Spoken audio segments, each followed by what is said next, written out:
তাদেরকে আর বারে বারে আরো জিয়ান বুঝাইতাম চাই ওনার কষ্টগান কি এখন তো কষ্টগান হলে সামনে ঈদের। অধ্যাপক ইউনূসের অন্তর্বর্তী সরকারের উপদেষ্টা পরিষদে তার ঘনিষ্ঠজনদেরকে নিয়োগের অভিযোগ ছিল। অন্তত ১৩ উপদেষ্টার জন্মস্থান চট্টগ্রাম বিভাগে, দ্বিতীয় সর্বোচ্চ ঢাকা বিভাগে ছিল ৭ জন। রাজশাহী ও রংপুর বিভাগের কেউ উপদেষ্টা পরিষদে ছিল না। খুলনা ও বরিশাল বিভাগের একজন করে উপদেষ্টা ছিলেন।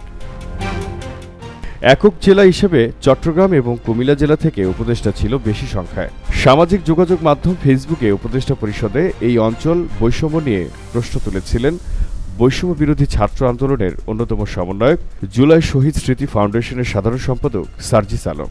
এক ফেসবুক স্ট্যাটাসে তিনি লেখেন, শুধু একটি বিভাগ থেকে ১৩ জন উপদেষ্টা, অথচ উত্তরবঙ্গের রংপুর, রাজশাহী বিভাগের ১৬টি জেলা থেকে কোনো উপদেষ্টা নাই। তার ওপর খুনি হাসিনার তেলবাজরা উপদেষ্টা হচ্ছে। অন্তর্বর্তীকালীন সরকারের প্রধান উপদেষ্টা ড মোহাম্মদ ইউনূসের জন্মস্থান চট্টগ্রামের হাটহাজারী উপজেলার শিকারপুর ইউনিয়নে। শিক্ষা উপদেষ্টা ওয়াহিদুদ্দিন মাহমুদের জন্মস্থানও চট্টগ্রাম বিভাগের নোয়াখালী জেলায়। অর্থ উপদেষ্টা ড সালেউদ্দিন আহমেদের পৈতৃক নিবাসও চট্টগ্রাম বিভাগের ব্রাহ্মণবাড়িয়া জেলায়, যদিও তার জন্ম এবং বেড়ে ওঠা ঢাকায়। আইন, বিচার ও সংসদ বিষয়ক উপদেষ্টা ড আসিফ নজরুলও চট্টগ্রাম বিভাগের কুমিল্লা জেলার। খাদ্য মন্ত্রণালয়ের উপদেষ্টা আলী ইমাম মজুমদারও চট্টগ্রাম বিভাগের কুমিল্লা জেলার বাসিন্দা।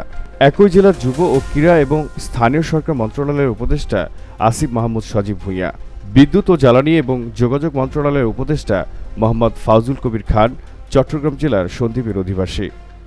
একই জেলার বাসিন্দা মুক্তিযুদ্ধ বিষয়ক মন্ত্রণালয়ের উপদেষ্টা ফারুকী আজম বীর প্রতীক। ধর্ম উপদেষ্টা ড আফম খালিদ হোসেনের বাড়ি চট্টগ্রামের সাতকানিয়ায়। মৎস্য ও প্রাণী সম্পদ উপদেষ্টা ফরিদ আক্তার চট্টগ্রামের চন্দনাইশের বাসিন্দা। স্বাস্থ্য উপদেষ্টা নুরজাহান বেগমের পৈতৃক বাড়িও চট্টগ্রামে। বিয়ে ও পরিবার সূত্রে তিনি ঢাকার ধামরাইয়ের বাসিন্দা। পার্বত্য চট্টগ্রাম বিষয়ক মন্ত্রণালয়ের উপদেষ্টা সুপ্রদীপ চাকমার বাড়ি চট্টগ্রাম বিভাগের খাগড়াছড়িতে। সর্বশেষ উপদেষ্টা হিসেবে শপথ নেওয়া মোহাম্মদ মাহবুজ আলমের বাড়ি চট্টগ্রাম বিভাগের লক্ষ্মীপুরের রামগঞ্জে। ভূমি মন্ত্রণালয়ের উপদেষ্টা এএফ হাসান আরিফের জন্ম কলকাতায়। কলকাতা কোর্টে আইনজীবী হিসেবে কাজ শুরু করে পরে তিনি ঢাকায় আসেন। দায়িত্বরত অবস্থায় তিনি ইন্তেকাল করেন।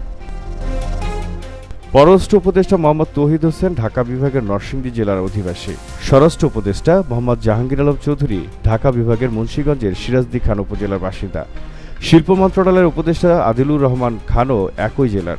বন ও পরিবেশ এবং জলবায়ু পরিবর্তন বিষয়ক মন্ত্রণালয়ের উপদেষ্টা সৈয়দা রিজওয়ানা হাসান সিলেট বিভাগের হবিগঞ্জ জেলার অধিবাসী। তথ্য ও সম্প্রচার মন্ত্রণালয়ের প্রথম উপদেষ্টা নাহিদ ইসলাম ঢাকা জেলার বাসিন্দা। ২০২৫ সালের ফেব্রুয়ারিতে তিনি পদত্যাগ করে জাতীয় নাগরিক পার্টির আহ্বায়ক হন। সংস্কৃতি বিষয়ক মন্ত্রণালয়ে দায়িত্ব পাওয়া মোস্তফা সরোয়ার ফারুকী ঢাকার বাসিন্দা। নৌ পরিবহন মন্ত্রণালয়ের উপদেষ্টা ব্রিগেডিয়ার জেনারেল অবসরপ্রাপ্ত ড এম সাখাওয়াত হোসেন বরিশাল বিভাগের একমাত্র উপদেষ্টা।